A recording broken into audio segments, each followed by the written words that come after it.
Good glorious morning. Good glorious afternoon. Today we're coming to you from Miami, Florida, while we wait for a decent window to cross over to the Bahamas. And in this episode, we're going to be installing a new solar array.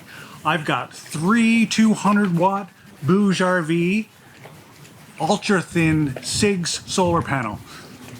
They're going on the Flybridge hardtop. I'm sure setup is easy, but this is a boat, so I'm sure we're going to run into trouble. Stay tuned and see what happens. I'm Cyndi, and this is Shell.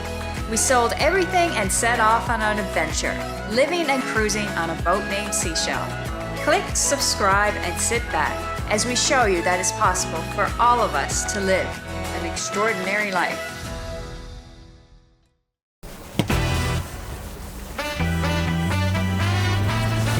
Let's get into the specifications. First off, these are not your ordinary flexible solar panels. They are CIGS panels, and that doesn't stand for cigarette, but hopefully it means that they're smoking good. It actually stands for copper, indium, gallium selenide. It's a technology that boosts the panel's durability, light sensitivity, and longevity. Each solar panel is 26 by 85.6 inches and is only 0.06 inches or 1.5 millimeters thick. Or should I say thin, because that's exactly what they are. They weigh a measly 7 pounds and produce 200 watts of power. Solar cell efficiency is rated at 16%, maximum power voltage is 25 volts with an open circuit voltage of 31.5 volts. Maximum power current is a little over 8 amps. The solar charge controller is a 40 amp MPPT controller at 12, 24, 36, or 48 volts. It looks and feels robust, comes with a battery temperature sensor, and has Bluetooth to pair to a control app on your mobile device for tracking performance and settings. So the BougeRV solar panels come at a really good time. We were just offered by friends of ours a new set of house batteries. Our house batteries were getting up there in age, and we were starting to notice a little bit of degradation in the amount of power that we were getting. Plus, we have a new Starlink drawing from the batteries. We have a new freezer that are drawing from the batteries. So we were not getting through the night. So these new batteries, which are 8 6-volt batteries, is giving us a bunch more amp hours. Thank you, Ron and Vicky from Fruition. These things are working out fantastically.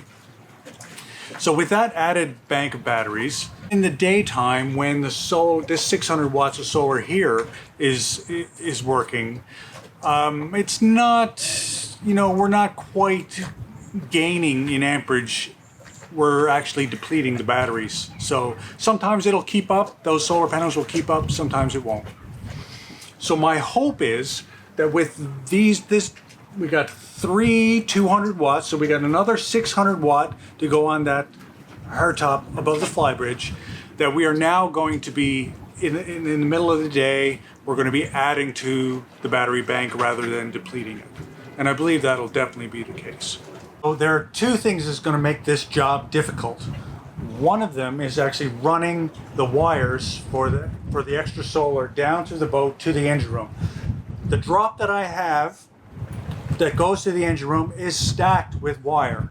I don't know how I'm getting anything else through there. So that's going to be one challenge. The next challenge is this here. I've never actually put any weight on it. And I actually have to get up there, or maybe force Cyndi to get up there, to actually lay out the solar panels through here and then take the adhesive off, the adhesive backing, and stick them down. So I don't know what's going to happen here. Maybe somebody's going to fall through. So step 1 is to make sure these panels work before I actually put them up there, because that'll be a lot of work to find out the panels are not working. The first thing I'm going to do is do the open circuit voltage, which should be at 31.5 volts, so roundabout, give or take. So that's what I'm going to look for on the voltmeter when I hook this up here now.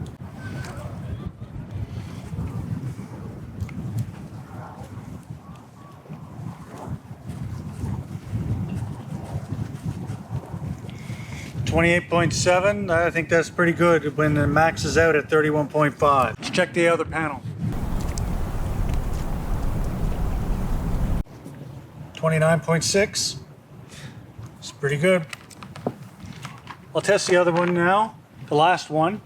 If you got a better meter, you can also test for amperage, but I don't think I can test it with this one, so I'll just go with, we've got some voltage there, so they're good to go. Step 2, make sure you got a clean surface to install the solar panels on. So somehow I got to get up there and clean them.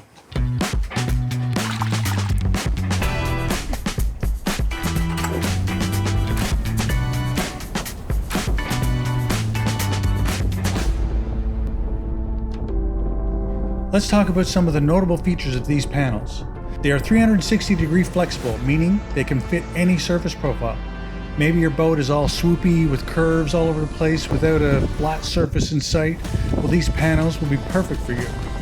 Or maybe you don't have much of any topside surfaces to speak of besides your bimini enclosure. Well, you've got lots of options here, much more than traditional flexible solar panels. There's no fragile glass to worry about. The panels have a 25-year service life, which is amazing. I've heard some people disposing of their older style traditional flexible solar panels after a handful of years. They produce power even when partially shaded and come with mounting rings or adhesive. The adhesive is rated for over highway speeds, so you can rest assured that these panels will stay put even in major hurricane force winds. And to top it off, these panels are IP68 rated waterproof, including the MC4 solar connectors. Okay, some closing thoughts on the actual just installation, laying it out and sticking it down. It's really easy, but wait for no wind. I thought there was less wind than what there was. Once we got up there and started doing it, the wind seemed to kick up. But, you know, pretty easy to do. I think we're done for the day. So it's gonna be another day when we run wires and install the solar controller below. So maybe tomorrow. We'll see you tomorrow. I also wanted to say that framing and that hardtop took way more weight than I thought it was. There was no flex in it at all. I could walk around pretty confident, not walk around, but crawl around pretty confidently. And yeah, so that was that was impressive, actually, because I did not think that was going to really take my weight. I was worried about that.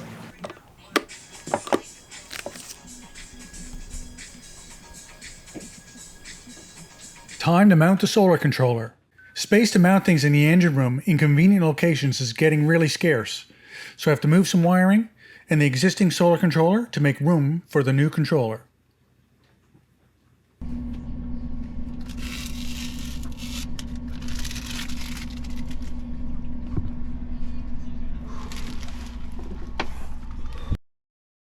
It's been a few days since we've started this installation. We've actually did it over in Florida, the solar panels and the solar controllers installed.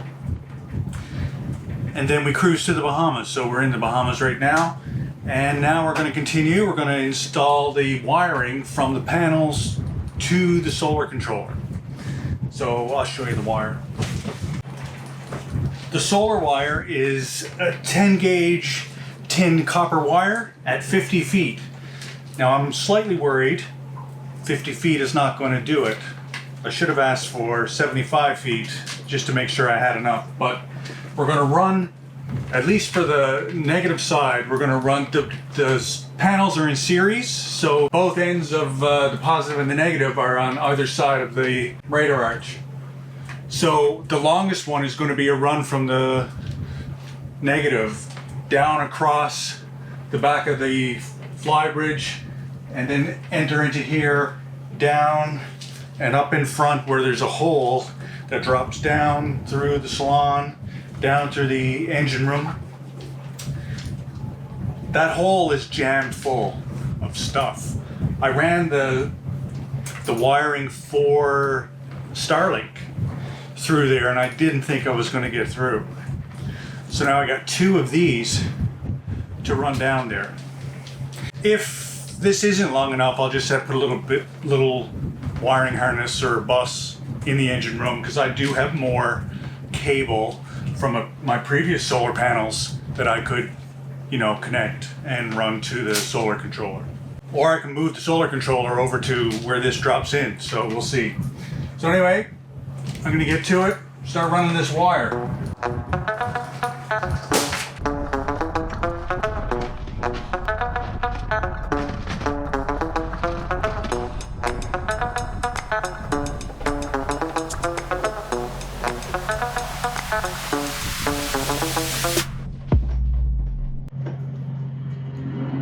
We should have took the kinks out of it first.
Cyndi, can you go up and feed me down that cable and make sure it don't get kinked? Okay, thank you.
Okay, so initial findings here is we just plugged them in and it's 9:30 in the morning, so the sun is not all that high yet. And we're pulling in 20 amps at a 12.9 voltage. That's 245 watts.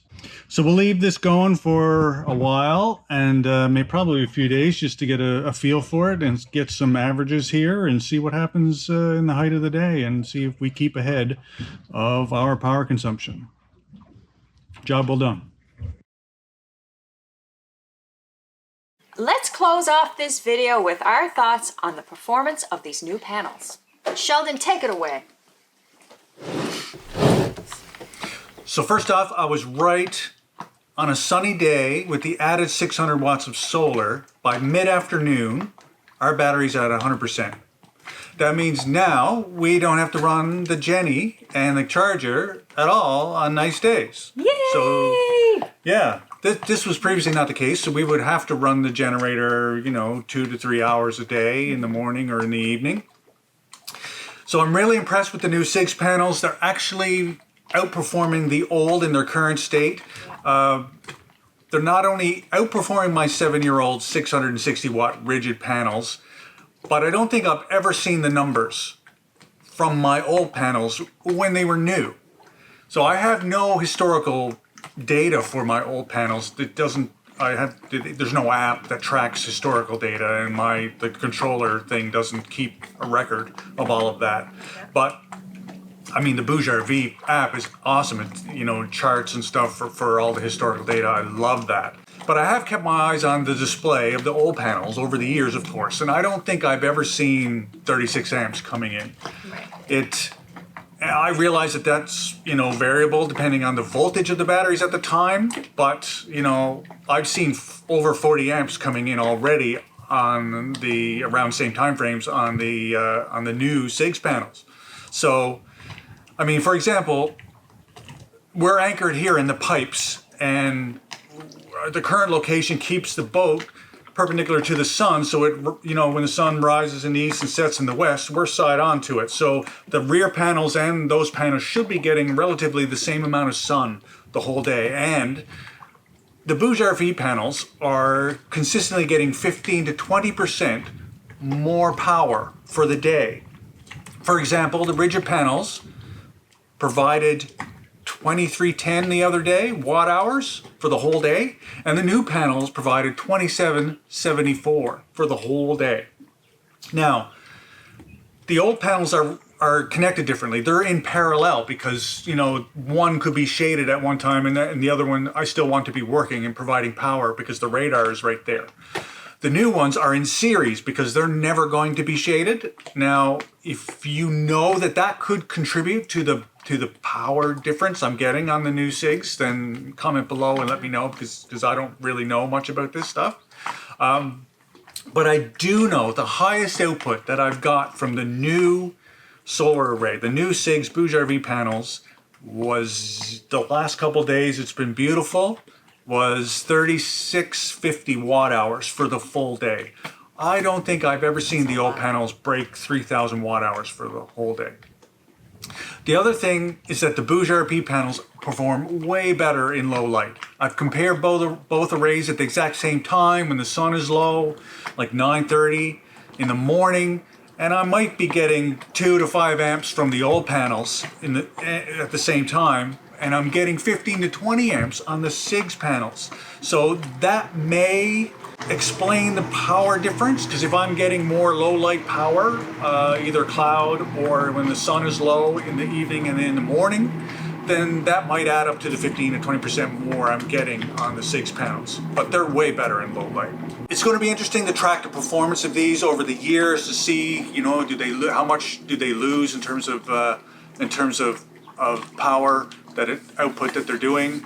So stay tuned for that. We'll give updates as we go along over the years with these panels. That's it for our review on the installation of our BougeRV Ultra Thin CIGS solar panels. We hope you enjoyed the video. If you did, please give it a like, and we appreciate you for taking the time to watch the video. If you'd like to purchase these panels for yourself or anything else from BougeRV, make sure to check out our affiliate link in the description below, and there's also a discount code there that you can take advantage of. And if you would like to learn more about boat life, cruising the Bahamas, living aboard boats... Who wouldn't?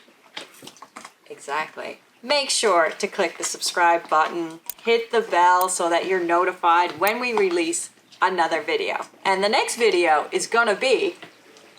cruising to the Bahamas. How did we get here and the troubles we've had. So one thing I should tell you before I let you go is that since Cyndi found out that the hardtop can support body weight and that the BougeRV CIGS panels are virtually indestructible, you can walk on them and lie on them, she's been up there soaking in the sun and the view from a whole different perspective.